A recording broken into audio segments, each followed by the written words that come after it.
we go. Hey, everybody, it's Mark Pattison. I'm back again with another great episode of Finding Your Summit, all about people overcoming adversity and finding their way. And before I get into today's amazing guest and the guy who I've known for a long time, I do want to direct the attention to my website, www.markpattisonnfl.com, and people can see the epic film that the NFL produced called Searching for the Summit. We've also got over 200 podcasts of incredible people doing amazing things that you can tap into. Got just tremendous amount of response. Please go to Apple, give the show a ratings and review. It does help with the popularity of the show to help bring inspiration to others just like myself. And finally, we continue to raise money for Amelia's Everest. All proceeds go 100% to Higher Ground. They're located here in Sun Valley, Los Angeles, and New York. And we continue to help out others. And in my case, very important that my daughter, Amelia, is getting healed from epilepsy that she's now had for a long time. And so we're slowly getting to a better result in much regards to the very kind of people that have donated to that cause, including the NFL and the LA, now Las Vegas Raiders. And speaking of the Las Vegas Raiders, I want to bring in my old teammate, Marc Wilson, superstar quarterback. Mark, how you doing? I'm doing great. Thanks for having me on. Yeah, no, listen, it's an honor, it's a pleasure, and you know, it's a small world in many respects because we both came out of the city of Seattle. You went to a school called Shorecrest High School. I went to a big school called Roosevelt. Ironically, my dad, at one point in time in his life, when he was still alive, did teach at Shorecrest, and so I knew about that. And ultimately, he went on to Shorewood when they opened up that school. But you know, I was going through all the different research and everything else. And obviously, you know, to get any kind of a scholarship coming either to stay within the state of Washington or going outside, you got to be doing something right. And in your case, you know, you've always been tall, you're very athletic, and you can flip and whip the ball. And so you end up getting a scholarship to BYU. And I'm interested to kind of get into that today. Like, what was your motivation behind that desire to go to that particular school? And what other choices did you have in those days? Well,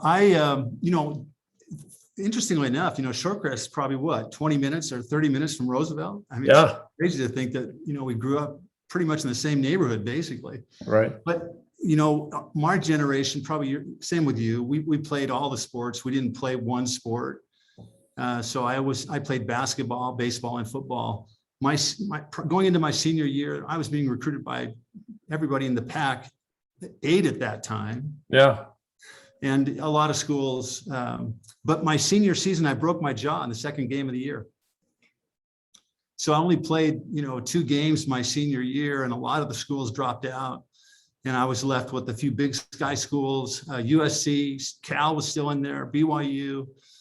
University of Washington was going through transition because that was the year Don James came in. Oh, yeah. In fact, it's funny, he came in kind of late in the recruiting season. He called me in to meet him down at his office. He had boxes all over his office.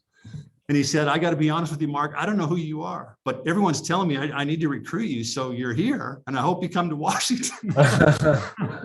But I didn't know Don James. And that year, BYU had led the nation in passing. And they had actually done it for a couple of years. And so I kind of chose to go to BYU because they were really committed to throwing the ball. And I thought that'd be a great place for me to go. And as it turned out, it was a really good place for me to go. It also, as it turned out, Don James was a great coach, and that would have been a great place to go as well. But for me, it was probably the right place, and it turned out really well for me. Well, I certainly look back at that, which, like, as you were recapping that story, and you're right, it used to be the Pac-8, then went to the Pac-12. They added the Arizona schools, and now it's a Pac-10 and then Pac-12, which it is today, right?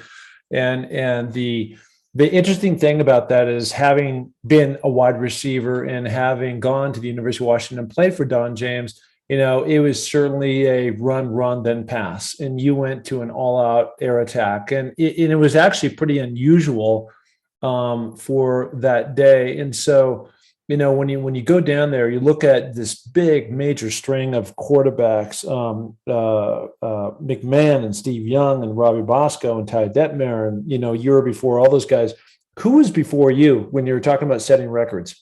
Yeah, so the guy right before me was Gifford Nielsen. Oh, yeah. And Gifford Nielsen was an All-American, went to Houston, played for the Oilers about 6 years. He backed up Pastorini during all those kind of great Oiler teams with Earl Campbell that lost to the Steelers in the AFC Championship game every year. And then before Gifford, a guy named Gary Scheide. He was really the one who started it.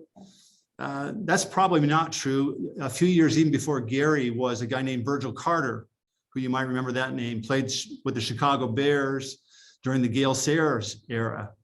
But in any event, I followed a guy named Gifford Nielsen. Gifford was an All-American. Then I was an All-American. Jim McMahon followed me, was an All-American. Steve Young followed him. He was an All-American. Robbie followed Steve. He was an All-American. Then Ty came along, won the Heisman Trophy. So but you know how it goes when you have that kind of a reputation, kids want to come. And so the recruiting, they were starting to recruit some great players, and a lot of great quarterbacks wanted to come and be part of that offense. No, I know one of the things, well, if you're in football, you know this. I don't think if you're not as familiar with football, you would know this, but with a lot of Mormons going to BYU, there was always this thing where they go off on the mission for 2 years, maybe they're freshman, sophomore. So they come back and they're physically, mentally, like everything to become a better football player in that position. You're just at a higher level and ready to play. Did you go on a mission? Were you part of that? No, I did not. I did not go. What's funny about that, Mark, is that prior to, it was really Lavelle Edwards. Lavelle Edwards, when he became the head coach, and I'm not sure exactly the year that was, maybe 1972. I got there in 1975. But when Lavelle came, Lavelle was an offensive lineman guy. He coached high school here in Utah, but he was an offensive lineman. When he came to BYU, he realized that there was no way BYU could ever compete really with the nationally prominent schools, because we couldn't recruit the big enough linemen and running backs to compete playing that kind of football. And so he came to the conclusion the only way we could win was to outscore teams, and the only way we're going to do that is throw the ball. But in that era, no one really knew how to throw it. There weren't really very many people that knew how to teach it. And so it was interesting. Lavelle kind of cobbled together this staff, and it worked, it clicked. But Lavelle was really the guy that kind of got it going. But before Lavelle, BYU could never win. And the reason I'm telling you this is the excuse was, or not the excuse, the reason why BYU could never win was because their guys went on missions. And when they came back, they really didn't feel like playing. They hadn't played for 2 years. They were out of shape, and they could never get back really into that kind of shape. And so that was what everyone said was the reason why we could never win. Then when we started winning, that was the reason why we were winning, because guys they came back a little more mature physically, mentally, emotionally. So it's kind of funny how it's kind of taken a turn depending upon how well the team's kind of doing at that particular time. You know what I mean? So I want to stay on Lavelle Edwards, who was another classic coach back in the day. He was there forever. He was one of those coaches that really understood what he had, and it wasn't necessarily looking to advance his career in the sense of going to maybe a more prestigious football university, a USC or Alabama, that we have today. But what did he teach you about life beyond just football? Lavelle was a really interesting guy. He was so unselfish. He understood that he did not understand the passing game. And so he went out and found the best offensive coordinators he could find to come in and teach it. He did the same thing on the defense. So, we've talked about the quarterbacks, but when you look at the offensive coordinators that have come through here with me and Jim and Steve, it's a who's who. I mean, my guy was a guy named Doug Scoville, who was the guy who was with Roger Staubach when he won the Heisman Trophy at Navy. The guy that was with Jim was Doug Scoville, and then Mike Holmgren. Mike Holmgren was with Steve Young. I mean, it just goes on. And Ted Tollner was here for a while. I mean, it just goes on and on. And that's because Lavelle was just so unselfish and wasn't threatened. So Lavelle would turn the offense over to those guys, let them have kind of free rein, and Lavelle created that environment for that to happen. But some of the life lessons, at BYU, one of the interesting things here is that there's this culture of getting married early. And so on my senior year, we had 20 some guys that were married on that team, which was totally unusual. When we went to the bowl game, we would get off the plane and people would have their wives with them, and everybody would look at us like we were crazy. Who are these Mormon guys? You know, what's going on? But that was a big part of Lavelle too. He had a great marriage with Patty, and they took these young married couples under their wing. And for them, it was about family and how important it was to treat your spouse with respect. And he started young, right? When we were young, he started on that theme. And for him, that's what it was about, because he saw the bigger picture. You know, he saw a much bigger picture around us and our lives than just this football experience at BYU for a few years. And I'll always be so appreciative of that.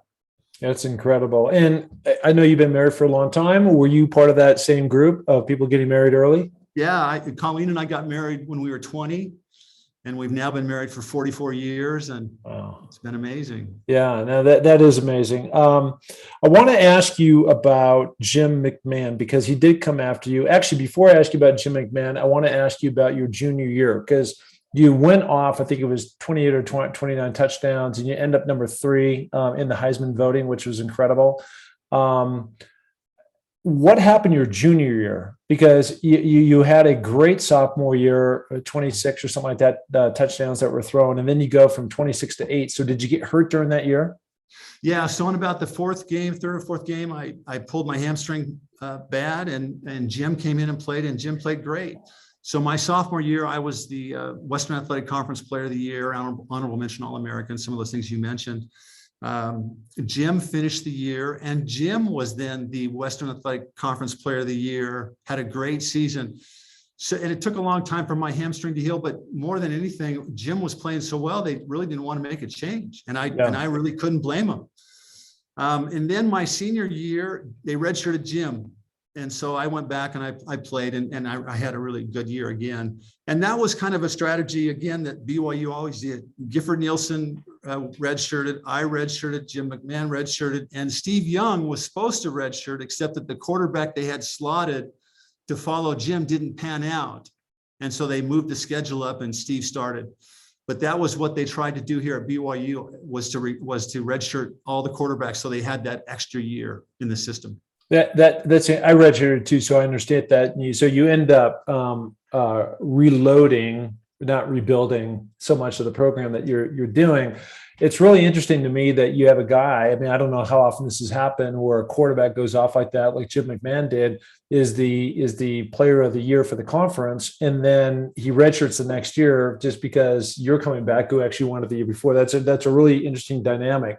So then let's go back to Jim McMahon. What was that relationship like? Because he got pretty wacky, in all the things he was doing. I don't mean that in a derogatory, by any means, but with the Bears, became such a character, right? Of all the different defiant things that he would do and act out or say. Was he that way at BYU, or is that a personality that kind of developed over time? No, I think that's Jim's kind of innate personality. I mean, Jim is really a fun guy to be around, and that's just kind of his personality. Jim is obviously a great player, but Jim's a great teammate. And people have asked this question a lot. When I played, I felt Jim supported me as well as anybody possibly could. When he played, I tried to support him. I think we had a really good relationship. And like I said, Jim, great player, a great part of BYU's history, and obviously had a great pro career in Chicago in particular. One of my great disappointments in life is that I never won the Heisman Trophy. I actually, for everybody that's listening, that's a joke, because I was never even in the running. But for you, that was, you're only 2 spots away, right? You ended up number 3. Did you go back to New York? Did you go through the whole ceremony?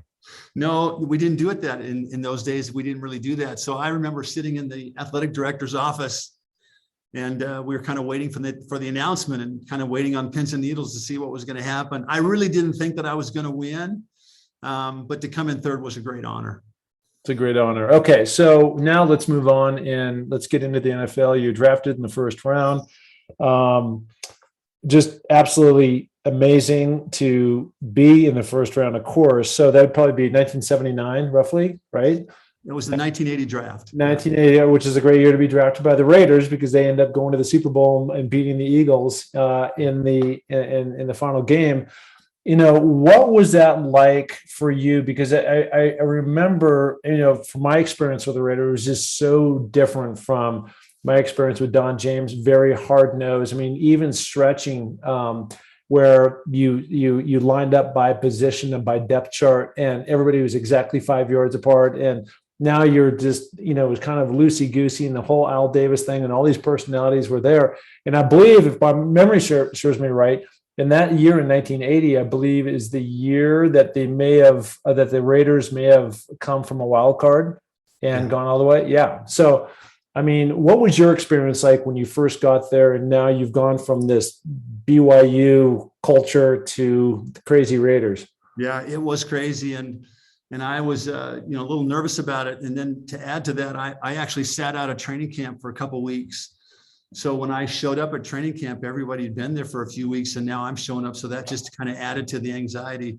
But, in reality, it really, and people wouldn't understand this unless they've been there, like you've been there. It was the most welcoming, inclusive team probably I've ever been on. And it was made up, as you said, of all kinds of crazy characters, crazy in a good way. Yeah. You talk about a diverse group of guys in terms of personalities and lifestyles. And yet the philosophy of that team was they didn't care.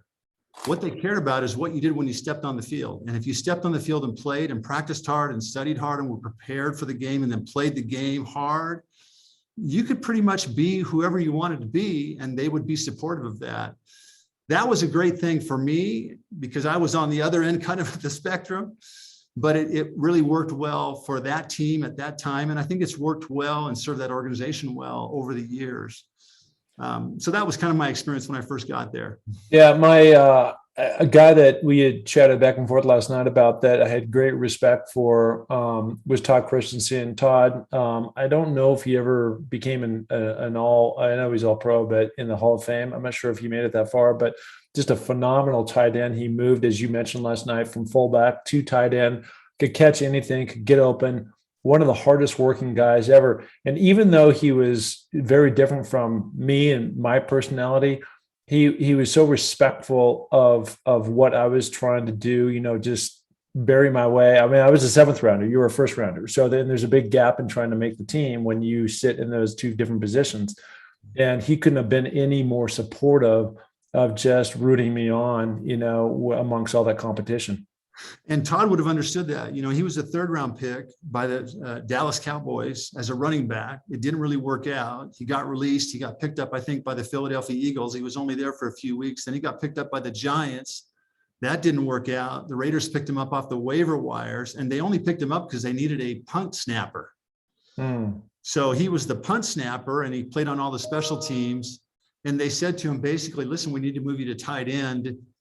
We have no plans for you to play fullback. And Todd was always resistant of that because I think the Giants wanted to move him to tight end too, but he wouldn't move. And by the time he'd been through three teams, he kind of decided maybe I better kind of do what they asked me to do. Yeah. So he moved to tight end. And what caught their eye, it's kind of funny because, in the NFL, you really only practice what you're doing one day a week. So the offense has an offensive day, the defense has a defensive day. And then you kind of end up playing in the game. So you really only have one day. And so the non-starters on offense, they become the guys who run the plays against the starting defense for the opponent during that week.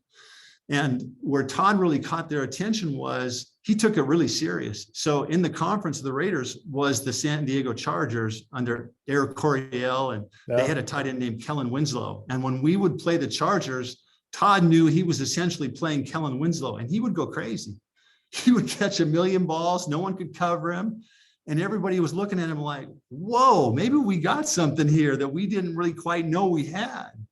And eventually he worked his way in the lineup and had a great career. Speaking of great careers, you go on, you experience 2 Super Bowl rings, one against the Eagles, one against the Washington Redskins. I know that you were a starter a lot of that time, and then just being the NFL, and it was way more violent and not nearly as generous to the protection of the quarterback as is today.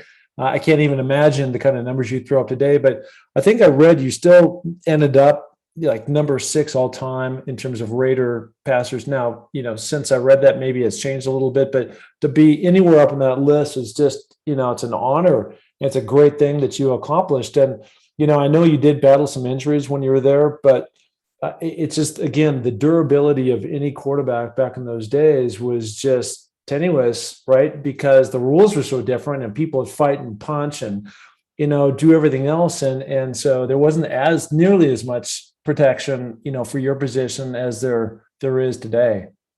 Yeah, it was a different game. There's no question about it. The rules were different. Although I have to tell you that, if I could go back and have one rule change, it wouldn't be the protection. It would be the ball. Because in our day, when we played in the NFL, they would bring out and take the ball out of the box. And now you'd start the game. That's what you started with, those balls. And I hated those balls. If you've ever taken a brand new basketball out of the box and went in the backyard to shoot it, I mean, it's slippery. It's kind of got that film on it. That's how footballs are too. Yeah. And that's how they started in every NFL game. And I hated those balls. And I always prayed that we'd lose the coin flip, so the other guy would have to throw it first, instead of me. And now, of course, they let them bring their own balls. They can use them for a week or two. So they're all getting to use balls that are kind of ready to go. They're not brand new. That's the rule change I wish I had if I could go back. Well, and certainly that plays into Inflate Gate or whatever that Tom Brady was involved in because of using his own ball, right? So no, I totally get that. One of the reasons why I want to have you on this podcast, so let me just let's put a bow on your NFL career. So you play, 11 years or so, and the last couple are with the Patriots. But once a Raider, always a Raider. We love that. I didn't have near the career that you did, but I feel so inclusive with what the Raiders are able to do in terms of bringing the alumni around. I know you've been to a couple of events. I've been to a couple of events. And what is rung out to be true for me is everybody treats me the same as if I played 20 years, if I played 5 years, it doesn't matter. So that's the cool bond that we do share. As mentioned, one of the things that really struck me when I originally started talking to you a couple of weeks ago after 20 years, 30 years, last time we saw each other, was this whole thing about life after football. And for some, it's been a real struggle. And I think what makes it even more impressive is today they have a lot of great programs through the NFL, PA, the Trust, mentors and classes on how to be a broadcaster, a real estate developer, or in coaching. You just go down the list, and there's a lot of these different professions that they can offer help to. Back in our day, they had nothing. You went off the cliff. When you were done, you were flipping done. And for a lot of people, myself included, it was trying to transition that energy from football that you knew exactly what to do. And you've been doing it for so long when you count really college. In my case, I was at the UW for 5 years and the NFL for 5 years. So, 10 years of your life is a long time, a decade of just you woke up and you lived and you breathed football. And all of a sudden that is gone. You don't get 22 guys down the street, like, let's go crack heads today. And so did you, as you were coming towards the end of your career, did you start to formulate life after football, what you're going to do, move maybe back to Seattle? I mean, they went from Oakland, where you started, down to Los Angeles, and now you're winding up your career. Like, did you have a plan, or did you have to kind of fall on your face to get up and figure out what you're going to do? No, I started thinking about it probably 3 years before I retired from the NFL. And I started making plans. I wasn't sure exactly what I was going to do. I knew I wanted to be kind of in the financial arena some way, somehow. And so I started making plans, as I said, probably 3 years before I retired, and started doing some things in the off season to kind of get ready. I could kind of see what was happening and where I was headed. So I started thinking about it a few years before I retired. So you get into the real estate development business, and for people that don't know, really north, and correct me if I'm wrong, north is where you settle, Woodinville, up in that area, which has become a mhotbed of not just homes and development, but also just bigger business. The big winery, many wineries are up in that area, and boutique places. But if there was ever being kind of in the right place at the right time and kind of seeing and forecasting where the growth of Seattle was going, you certainly hit it. Yeah, it was great timing. And then the other thing that helped for me, as you mentioned, there weren't programs to help guys transition. And even in the real estate development world, there was really nowhere to go learn it. I mean, today you can go to college, you can take classes, you can get a master's degree in real estate development, but not when I came out of the NFL, which was in 1990. And so I was very fortunate. You know, we didn't make the money that the guys make today, but I had made pretty good money, and I was able to kind of live off that money for a couple of years to figure out what I was going to do. And I had some capital that I could invest in different things. And so, but for me, the real turning point was I met a gentleman that was willing to kind of show me the ropes and take me under his wing and kind of teach me. And that was critical. Without that, I would not have done what I did. And he was so generous in that regard. We became partners, and we were partners for probably about 12 years, 14 years in what turned out to be a 25-year real estate development career. But that was the key for me. I kind of knew what I wanted to do, didn't know how to get there. And I happened to meet the right guy. We clicked, and he taught me. So now you're in this career for 25 years. For whatever reasons, you decide, I'm checking out. I don't want to do this anymore. Now you're golfing. And this opportunity comes for you to get involved as either you're the founder and CEO of a company called QSciences. And so tell me what kind of got you off the sidelines and back into the game of life, and more about what you do today to propel this health and wellness company in a positive direction. Yeah. Well, I don't know what it was about me, or maybe us football guys. I kind of always dreamed about retiring to the golf course, and kind of what we talked about, guys talked about, and I thought, that'd be a great thing. And so I started preparing to do that. I joined a great course club up there in Washington, Sahali Country Club, and was playing there. And it wasn't that I was tired of real estate development. It kind of run its course. I just finished up kind of a 3 or 4, 5 projects. I got them wound up. And so it was either I'm going to commit and go back in and do this next round of projects. And then a project's going to take 3 or 4 years to fully mature. So it's not it takes a commitment if you're going to stay in it and kind of work the next round of projects. And so I decided it was time for me to kind of step back, kind of wound things down, and was playing golf every day thinking that's what I wanted to do. And truthfully, it lasted about 6 months because I was bored out of my mind. And I was driving everybody around me crazy. My wife in the morning would say, "What, you're going to go play golf today, right?" Because she didn't want me home with her all day. She said, "Listen, Mark, I know how to manage the household. I'm fine. I don't need you here looking over my shoulder. So go play golf. And by the way, come home around dinner time." Yeah. So I'm hanging out at Sahali Country Club all day, and it's a beautiful place to hang out. Yeah. Trust me. And I had great friends that I played with. But one day I'm driving home, probably after 6 months, I stop at a stoplight on the way back to Woodinville, and literally the voice in my head said, "Are you really going to do this every day for the rest of your life? Are you crazy? You can't do this every day for the rest of your life." And I knew in that instant, sometimes we have those experiences. I knew in that instance I was right. There was no way I could do this for the rest of my life. I was in my early 50s. I had a lot of life to live.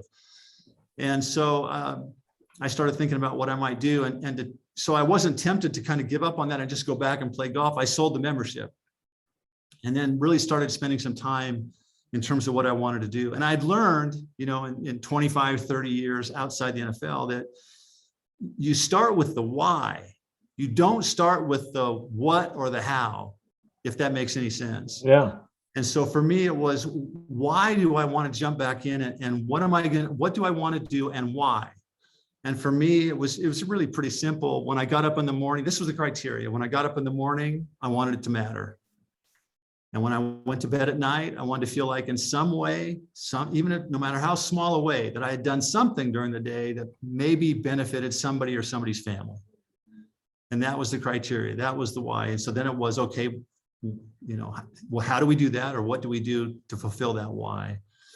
And, one thing led to another. I started asking people around me, what have you seen in your life's experience that makes a difference for people or families? And I'd get all kinds of answers, but I could kind of put them in one of 3 categories. If you can do something to benefit someone's health, improve someone's health, that makes a difference. If you can do something to help their kids or advance their kids, makes a difference for that family. If you can do something around their financial circumstances to help, makes a difference. And I kind of gravitated towards the health and wellness thing. And again, I was very fortunate to meet a doctor down in Eugene, Oregon, a big Oregon Duck fan. Mm-hmm. And he had some really interesting ideas on how we could make a difference around nutritional supplementation. And I believed him. And we hooked up and we started this company, and we're finishing our 9th year, and it's kind of been an interesting run, but that's kind of how I got into this thing called QSciences. So along with that, you go from living in the great state of Washington to setting up really your base of operations, kind of back where it all started for you in football, back in the great state of Utah, just outside of Salt Lake City. And now you guys are just, rolling, and it sounds like you have momentum with a lot of great products and employees and all those other things that help really drive. I think maybe I heard this wrong when you might have dropped this a couple month or so ago, that you might even be existing in 23 different countries. Does that sound like a right number? Yeah, we're shipping product to 23 countries right now. And I honestly believe in 5 years, give me 5 or 7 years, we'll be in 50, 60 countries, but we're in 23 today. And what's your exit strategy on, so at some point in time, you may be at the crossroads again and was saying, hey, Salt Lake's got some nice golf courses and maybe I want to ski or something. Obviously that's seasonal, but where do you see that train going? Or maybe you don't. Maybe, like in my case, I can tell you that I will never retire. So that just doesn't appeal to me, because I know I'll be right back at that same spot that you were talking about, which you're looking out your window saying, okay, what am I going to do today? And I do belong to a golf course. It doesn't happen to be here in Sun Valley, Idaho, where I live, but nonetheless, I do belong to one that I rarely go to, right? Because it's in the great state of Washington. But even if I was up there and I wasn't working, like, I think I would be like you. That's not enough to sustain, like your why, your purpose on what you're going to do next. Yeah, it's so true. So well said. So for me, I'm never going to retire either. I've been there, done that. It doesn't really suit me. So I don't see myself retiring either. And, we have a lot of options here. I